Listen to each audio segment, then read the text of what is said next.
নিষিদ্ধ ছাত্র সংগঠন বাংলাদেশ ছাত্রলীগের ঢাকা বিশ্ববিদ্যালয় শামসুন্নাহার হল শাখার সাবেক সহসভাপতি নিশিতা ইকবাল নদীকে গ্রেপ্তার করা হয়েছে। শনিবার রাতে রাজধানীর বসুন্ধরা আবাসিক এলাকা থেকে তাকে গ্রেপ্তার করেছে ঢাকা মহানগর গোয়েন্দা পুলিশ।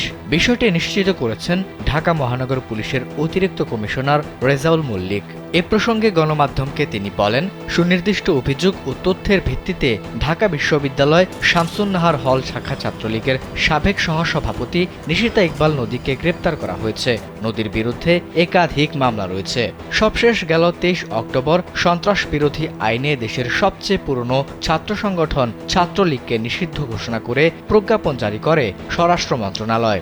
এলো ভিশন মুশকিল আসান অফার। যে কোনো ব্র্যান্ডের পুরনো ফ্রিজ নিয়ে চলে আসুন ভিশন শোরুমে আর নিয়ে যান নতুন ভিশন ফ্রিজ 20% পর্যন্ত ছাড়। ওই প্রজ্ঞাপন থেকে জানা যায় 2009 সালে আওয়ামী লীগ সরকার গঠন করলে দেশব্যাপী নৈরাজ্য সৃষ্টি করে ছাত্রলীগ। দেশের প্রত্যেকটি বিশ্ববিদ্যালয়ের ক্যাম্পাসকে তারা নরকে পরিণত করে। সাধারণ শিক্ষার্থীরা ছাত্রলীগের সন্ত্রাসীদের নানাভাবে নির্যাতনের শিকার হয়। এবারের ছাত্র জনতার আন্দোলনের শুরুর দিকে ছাত্রলীগ সাধারণ শিক্ষার্থীদের উপর নির্বিচারে ভয়াবহ নৃশংসতা চালিয়ে দেশের মানুষকে ভীষণ ক্ষুব্ধ করে তোলে।